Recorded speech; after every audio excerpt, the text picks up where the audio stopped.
ಜಾಗತಿಕ ಪ್ರಕ್ಷುಬ್ಧತೆಯ ಹೊರತಾಗಿಯೂ ಸಾಮೂಹಿಕ ರಾಷ್ಟ್ರೀಯ ಪ್ರಯತ್ನದಿಂದ ನಡೆಸಲ್ಪಡುವ ಭಾರತವು 2027ರ ವೇಳೆಗೆ $5 ಟ್ರಿಲಿಯನ್ ಆರ್ಥಿಕತೆಯಾಗುವ ಹಾದಿಯಲ್ಲಿದೆ ಎಂದು ಕೇಂದ್ರ ವಾಣಿಜ್ಯ ಮತ್ತು ಕೈಗಾರಿಕಾ ಸಚಿವ ಪಿಯೂಷ್ ಗೋಯಲ್ ಹೇಳಿದ್ದಾರೆ. ವ್ಯಾಪಾರಿಗಳ ವಾಣಿಜ್ಯ ಮತ್ತು ಕೈಗಾರಿಕಾ ಮಂಡಳಿ ನಿನ್ನೆ ಆಯೋಜಿಸಿದ್ದ ವರ್ಚುವಲ್ ಅಧಿವೇಶನದಲ್ಲಿ ಮಾತನಾಡಿದ ಸಚಿವರು, ಸೇವೆ, ಸುಶಾಸನ ಮತ್ತು ಉತ್ತಮ ಆಡಳಿತ ಮತ್ತು ನಾವೀನ್ಯತೆಗಳ ಮೇಲೆ ನಿರ್ಮಿಸಲಾದ ಭಾರತೀಯ ನಿರೂಪಣೆಗೆ ಅನುಗುಣವಾಗಿ ಮಾಪನಾಂಕ ನಿರ್ಣಯಿಸಿದ ಬೆಳವಣಿಗೆಯ ಮೇಲೆ ಸರ್ಕಾರ ಗಮನ ಹರಿಸಿದೆ ಎಂದು ಹೇಳಿದ್ದಾರೆ. 1975ರಲ್ಲಿ ಕಾಂಗ್ರೆಸ್ ತುರ್ತು ಪರಿಸ್ಥಿತಿ ಹೇರಿದ್ದನ್ನ ಕೇಂದ್ರ ಗೃಹ ಸಚಿವ ಅಮಿತ್ ಶಾ ಟೀಕಿಸಿದ್ದಾರೆ. ದೇಶದ ಭದ್ರತೆಯನ್ನು ರಕ್ಷಿಸಲು ಅಲ್ಲ, ಆಗಿನ ಪ್ರಧಾನಿ ಇಂದಿರಾ ಗಾಂಧಿ ಅವರ ಅಧಿಕಾರವನ್ನು ಉಳಿಸಲು ತುರ್ತು ಪರಿಸ್ಥಿತಿ ಹೇರಲಾಗಿದೆ ಎಂದು ಹೇಳಿದ್ದಾರೆ. ನಿನ್ನೆ ನವದೆಹಲಿಯಲ್ಲಿ ನಡೆದ ಆಪತ್ಕಾಲಿಕೆ 50 ಸಾಲ್ ಸ್ಮರಣಾರ್ಥ ಕಾರ್ಯಕ್ರಮವನ್ನು ಉದ್ದೇಶಿಸಿ ಮಾತನಾಡಿದ ಅವರು, ಈ ದೇಶದ ಪ್ರಜಾಪ್ರಭುತ್ವಕ್ಕಾಗಿ ಹೋರಾಡಲು ಲಕ್ಷಾಂತರ ಜನರು ತಮ್ಮ ಜೀವ, ವೃತ್ತಿ ಮತ್ತು ಕುಟುಂಬಗಳನ್ನು ತ್ಯಾಗ ಮಾಡಿದ್ದಾರೆ ಎಂಬುದನ್ನು ಎಲ್ಲರೂ ನೆನಪಿನಲ್ಲಿಡಬೇಕೆಂದು ಒತ್ತಾಯಿಸಿದರು.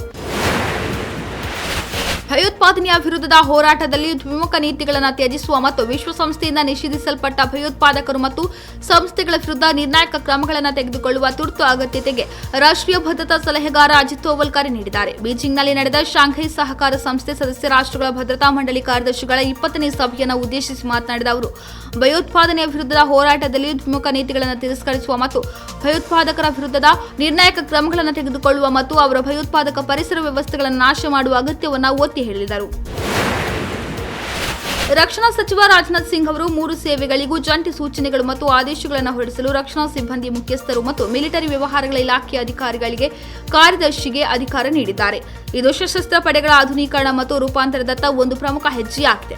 ರಕ್ಷಣಾ ಸಚಿವಾಲಯವು ಒಂದು ಹೇಳಿಕೆಯಲ್ಲಿ ಈ ನಿರ್ಧಾರವು ಹಿಂದಿನ ವ್ಯವಸ್ಥೆಯಿಂದ ಬದಲಾವಣೆಯನ್ನು ಸೂಚಿಸುತ್ತದೆ ಎಂದು ಹೇಳಿದೆ. ಅಲ್ಲಿ 2 ಅಥವಾ ಹೆಚ್ಚಿನ ಸೇವೆಗಳಿಗೆ ಸಂಬಂಧಿಸಿದ ಸೂಚನೆಗಳು ಮತ್ತು ಆದೇಶಗಳನ್ನು ಪ್ರತಿ ಸೇವೆಯಿಂದ ಪ್ರತ್ಯೇಕವಾಗಿ ನೀಡಲಾಯಿತು. ಜಂಟಿ ಆದೇಶವು ಕಾರ್ಯವಿಧಾನಗಳನ್ನು ಸುಗಮಗೊಳಿಸುವ, ವಜ್ರಗಳನ್ನು ತೆಗೆದುಹಾಕುವ ಮತ್ತು ಅಡ್ಡ ಸೇವಾ ಸಹಕಾರವನ್ನು ಹೆಚ್ಚಿಸುವ ಅಗತ್ಯವನ್ನು ಒತ್ತಿ ಹೇಳುತ್ತದೆ. ಆಪರೇಷನ್ ಸಿಂಧೂರದಲ್ಲಿ ಭಾಗಿಯಾದ ಮಾತ್ರಕ್ಕೆ ಪತ್ನಿಯ ಮೇಲೆ ದೌರ್ಜನ್ಯ ಎಸಗಿದ್ದಕ್ಕೆ ವಿನಾಯಿತಿ ಕೊಡಲು ಸಾಧ್ಯವಿಲ್ಲ ಎಂದು ಪತ್ನಿಯ ಕೊಲೆ ಆರೋಪಿಯಾಗಿರುವ ಬ್ಲಾಕ್ ಕಮಾಂಡೋಗೆ ರಿಲೀಫ್ ಕೊಡಲು ಸುಪ್ರೀಂ ಕೋರ್ಟ್ ತಿರಸ್ಕರಿಸಿದೆ. ಪ್ರಕರಣದಲ್ಲಿ ಪೊಲೀಸರ ಮುಂದೆ ಸರೆಂಡರ್ ಹಾಕಲು ವಿನಾಯಿತಿ ಕೋರಿದ್ದ ಕಮಾಂಡೋ ತಾನು ಆಪರೇಷನ್ ಸಿಂಧೂರದಲ್ಲಿ ಭಾಗಿಯಾಗಿದ್ದವನು, ನಾನು ಬ್ಲಾಕ್ ಕ್ಯಾಟ್ ಕಮಾಂಡೋ ಎಂದು ಹೇಳಿದ್ದಾರೆ. ಇದಕ್ಕೆ ಕಠಿಣವಾಗಿ ಪ್ರತಿಕ್ರಿಯಿಸಿದ ಕೋರ್ಟ್, ಹಾಗಂತ ನಿಮಗೆ ವಿನಾಯಿತಿ ಕೊಡೋಕೆ ಆಗಲ್ಲ ಎಂದಿದೆ. ಅಲ್ಲದೆ ದೈಹಿಕವಾಗಿ ನೀವೆಷ್ಟು ಶಕ್ತರಾಗಿದ್ದೀರಿ, ನಿಮ್ಮ ಪತ್ನಿಯನ್ನ ಕತ್ತು ಹಿಸುಕಿದ್ದೀರಲ್ಲ, ಇದೊಂದು ಭೀಕರ ಕೃತ್ಯ. ಇಂತಹ ಕೇಸ್ನಲ್ಲಿ ವಿನಾಯಿತಿ ಕೊಡೋಕೆ ಆಗಲ್ಲ ಎಂದು ಜಸ್ಟಿಸ್ ಉಜ್ಜಲ್ ಭುಯಾನ್ ಹೇಳಿದ್ದಾರೆ.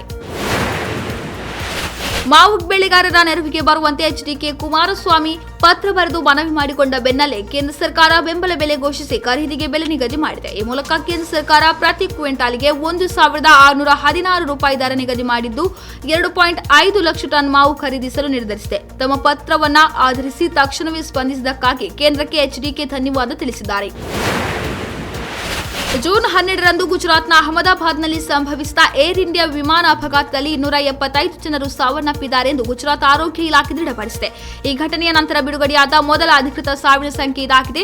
ಅಧಿಕಾರಿಗಳ ಪ್ರಕಾರ ಮೃತರಲ್ಲಿ 241 ಮಂದಿ ಬೋಯಿಂಗ್ 787 ಡ್ರೀಮ್ ಲೈನರ್ನಲ್ಲಿದ್ದರೆ, ಈ ವಿಮಾನವು ಸರ್ದಾರ್ ವಲ್ಲಭಭಾಯಿ ಪಟೇಲ್ ಅಂತಾರಾಷ್ಟ್ರೀಯ ವಿಮಾನ ನಿಲ್ದಾಣದಿಂದ ಟೇಕ್ ಆಫ್ ಆದ ಕೆಲವೇ ಸಮಯದ ನಂತರ ವೈದ್ಯಕೀಯ ಕಾಲೇಜು ಹಾಸ್ಟೆಲ್ಗೆ ಅಪ್ಪಳಿಸಿದಾಗ ಅಲ್ಲಿದ್ದ 34 ಮಂದಿ ಕೂಡ ಸಾವನ್ನಪ್ಪಿದ್ದಾರೆ. ಲಂಡನ್ನ ಗ್ವಾಟಿಕ್ ವಿಮಾನ ನಿಲ್ದಾಣಕ್ಕೆ ತೆರಳುತ್ತಿದ್ದ ಈ ವಿಮಾನವು ಸಿಬ್ಬಂದಿ ಸೇರಿದಂತೆ 242 ಜನರನ್ನು ಹೊತ್ತೊಯ್ಯುತ್ತಿತ್ತು. ಭಾರತದ ಕೊಲ್ಹಾಪುರಿ ಶೈಲಿಯ ಚಪ್ಪಲಿಯು ಇಟಲಿಯ ಫ್ಯಾಷನ್ ಶೋನಲ್ಲಿ ಗಮನ ಸೆಳೆದಿದೆ. ವಿಶ್ವದ ಖ್ಯಾತ ಫ್ಯಾಷನ್ ಬ್ರ್ಯಾಂಡ್ ಆದ ಪ್ರಾದಾ ಈ ಕೊಲ್ಹಾಪುರಿ ಶೈಲಿಯ ಚಪ್ಪಲಿಯನ್ನು ಫ್ಯಾಷನ್ ಶೋನಲ್ಲಿ ಪ್ರದರ್ಶಿಸಿದೆ. ಆದರೆ ಇದು ಕೊಲ್ಹಾಪುರಿ ಚಪ್ಪಲಿ ಎಂದು ಕ್ರೆಡಿಟ್ ನೀಡಿಲ್ಲ. ಪ್ರಾದಾ ಬ್ರ್ಯಾಂಡ್ನಲ್ಲಿರುವ ಈ ಚಪ್ಪಲಿಯ ಬೆಲೆ ₹1,00,000ಗೂ ಹೆಚ್ಚಾಗಿದೆ.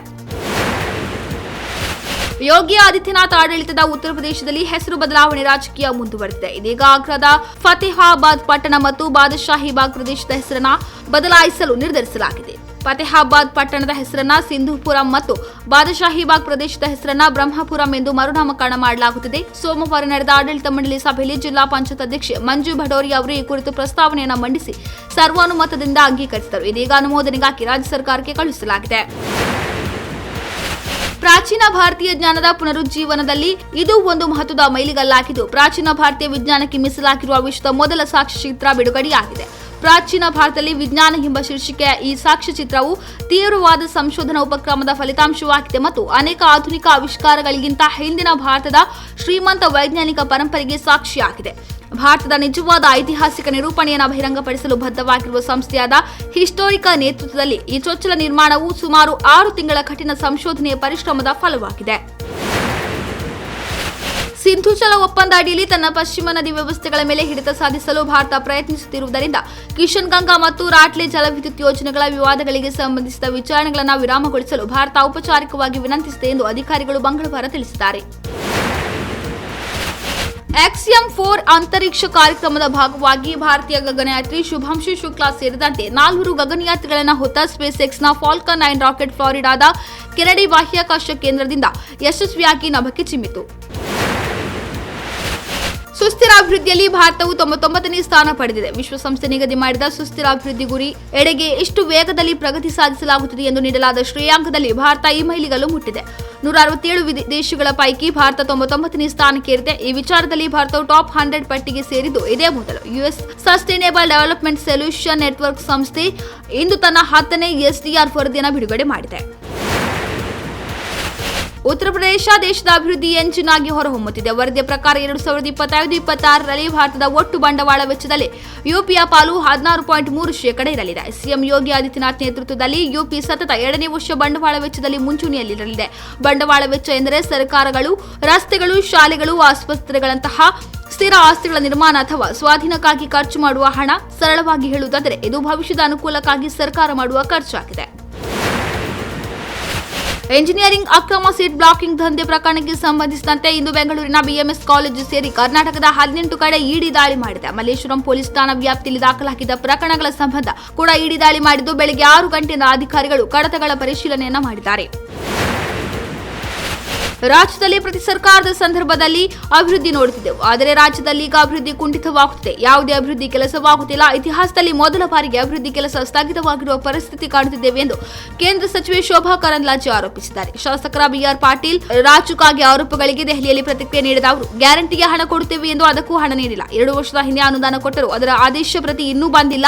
ಸೋಮವಾರ ಗೃಹ ಸಚಿವ ಪರಮೇಶ್ವರ್ ಸರ್ಕಾರದಲ್ಲಿ ಹಣ ಇಲ್ಲ ಎಂದು ಹೇಳಿ ಇಂದು ಉಲ್ಟಾ ಹೊಡೆದಿದ್ದಾರೆ. ಕರ್ನಾಟಕ ಸರ್ಕಾರ ದಿವಾಳಿಯತ್ತ ಹೋಗುತ್ತಿದೆ ಎಂದು ಕುಟುಕಿದ್ದಾರೆ. ಇದೇ ಮೊದಲ ಬಾರಿಗೆ ಕರ್ನಾಟಕದ ನೇರಳೆ ಹಣ್ಣನ್ನು ಲಂಡನ್ಗೆ ರಫ್ತು ಮಾಡಿದೆ. ಕೇಂದ್ರ ವಾಣಿಜ್ಯ ಸಚಿವಾಲಯದ ಅಂಗಸಂಸ್ಥೆ ಕೃಷಿ ಮತ್ತು ಸಂಸ್ಕರಿಸಿದ ಆಹಾರ ಉತ್ಪನ್ನಗಳ ರಫ್ತು ಅಭಿವೃದ್ಧಿ ಪ್ರಾಧಿಕಾರ ಕರ್ನಾಟಕದಿಂದ ತಾಜಾ ನೇರಳೆ ಹಣ್ಣುಗಳ ರಫ್ತಿಗೆ ಚಾಲನೆ ನೀಡಿದೆ. ದೇಶದ ವಿವಿಧ ಭಾಗಗಳ ಸಾಂಪ್ರದಾಯಿಕ ಹಣ್ಣುಗಳನ್ನು ಜಾಗತಿಕ ಮಾರುಕಟ್ಟೆಗೆ ತಲುಪಿಸುವಲ್ಲಿ ಇದು ಮಹತ್ವದ ಹೆಜ್ಜೆಯಾಗಿದೆ. ತೆರಿಗೆ ಹಂಚಿಕೆ ಕುರಿತು ಕರ್ನಾಟಕದ ಪ್ರಸ್ತಾವನೆಗಳನ್ನು ಪರಿಶೀಲಿಸುವುದಾಗಿ ಮತ್ತು 15ನೇ ಹಣಕಾಸು ಆಯೋಗದ ಅಡಿಯಲ್ಲಿ ರಾಜ್ಯಕ್ಕೆ ಹಾಕಿರುವ ಅನ್ಯಾಯವನ್ನು ಪರಿಶೀಲಿಸುವುದಾಗಿ ಕೇಂದ್ರ ಹಣಕಾಸು ಸಚಿವೆ ನಿರ್ಮಲಾ ಸೀತಾರಾಮನ್ ಭರವಸೆ ನೀಡಿದ್ದಾರೆ ಎಂದು ಮುಖ್ಯಮಂತ್ರಿ ಸಿದ್ದರಾಮಯ್ಯ ಹೇಳಿದ್ದಾರೆ. ದೆಹಲಿ ಪ್ರವಾಸದಲ್ಲಿರುವ ಅವರು ಮಂಗಳವಾರ ನಿರ್ಮಲಾ ಸೀತಾರಾಮನ್ ರಾಷ್ಟ್ರಪತಿ ದ್ರೌಪದಿ ಮುರ್ಮು ಅವರನ್ನು ಭೇಟಿ ಮಾಡಿ ತೆರಿಗೆ ಹಂಚಿಕೆ ಮಸೂದೆಗಳಿಗೆ ಅನುಮೋದನೆ ಪಡೆಯುವುದು ಸೇರಿದಂತೆ ಅನೇಕ ವಿಚಾರಗಳ ಬಗ್ಗೆ ಚರ್ಚಿಸಿದ್ದಾರೆ. ಅಥ್ಲೆಟಿಕ್ಸ್ನಲ್ಲಿ 2 ಬಾರಿಯ ಒಲಿಂಪಿಕ್ ಪದಕ ವಿಜೇತ ನೀರಜ್ ಚೋಪ್ರಾ ಗಣರಾಜ್ಯದಲ್ಲಿ ನಡೆದ ಒಸ್ಟ್ರಾವಾ ಗೋಲ್ಡನ್ ಸ್ಟ್ರೈಕ್ 2025ರ ಕ್ರೀಡಾಕೂಟದಲ್ಲಿ ಜಾವೆಲಿನ್ ಥ್ರೋ ಪ್ರಶಸ್ತಿಯನ್ನು ಗೆದ್ದಿದ್ದಾರೆ. 27 ವರ್ಷದ ಭಾರತೀಯ ತಾರೆ ನಿನ್ನೆ ರಾತ್ರಿ ನಡೆದ ಏಕದಿನ ಸ್ಪರ್ಧೆಯಲ್ಲಿ 85.29 ಮೀಟರ್ ದೂರ ಎಸೆಯುವ ಮೂಲಕ ಹಳದಿ ಲೋಹವನ್ನು ಗೆದ್ದಿದ್ದಾರೆ. ಹೊಂಬಾಳೆ ಫಿಲ್ಮ್ಸ್ ಅತ್ಯಂತ ಕಡಿಮೆ ಅವಧಿಯಲ್ಲಿ ಭಾರತದ ಟಾಪ್ ನಿರ್ಮಾಣ ಸಂಸ್ಥೆಗಳಲ್ಲಿ ಒಂದಾಗಿದೆ. ಭಾರೀ ಬಜೆಟ್ ಸಿನಿಮಾಗಳ ಜೊತೆ ಸಂಸ್ಕೃತಿ, ಪೌರಾಣಿಕ ಕಥೆಗಳನ್ನು ಸಹ ಅದ್ದೂರಿತನದೊಂದಿಗೆ ತೆರೆಗೆ ತರುತ್ತಿದೆ. ಹೊಂಬಾಳೆ ಸಿನಿಮಾ ನಿರ್ಮಾಣದಲ್ಲಿ ಹೊಸ ಸಾಹಸಗಳನ್ನು ಹೊಂಬಾಳೆ ಮಾಡುತ್ತಿದೆ. ಕೆಲ ತಿಂಗಳ ಹಿಂದಷ್ಟೇ ನಟ ಪ್ರಭಾಸ್ ಜೊತೆ ಒಟ್ಟಿಗೆ 3 ಸಿನಿಮಾಗಳನ್ನು ಹೊಂಬಾಳೆ ಫಿಲ್ಮ್ಸ್ ಘೋಷಿಸಿದ್ದು, ಇದೀಗ ಒಟ್ಟಿಗೆ ಬರೋಬ್ಬರಿ 7 ಸಿನಿಮಾಗಳನ್ನು ಹೊಂಬಾಳೆ ಘೋಷಿಸಿದ್ದು, 7 ಸಿನಿಮಾಗಳು ಪೌರಾಣಿಕ ಕಥೆ ಆಧಾರಿತ ಸಿನಿಮಾಗಳೇ ಆಗಿವೆ.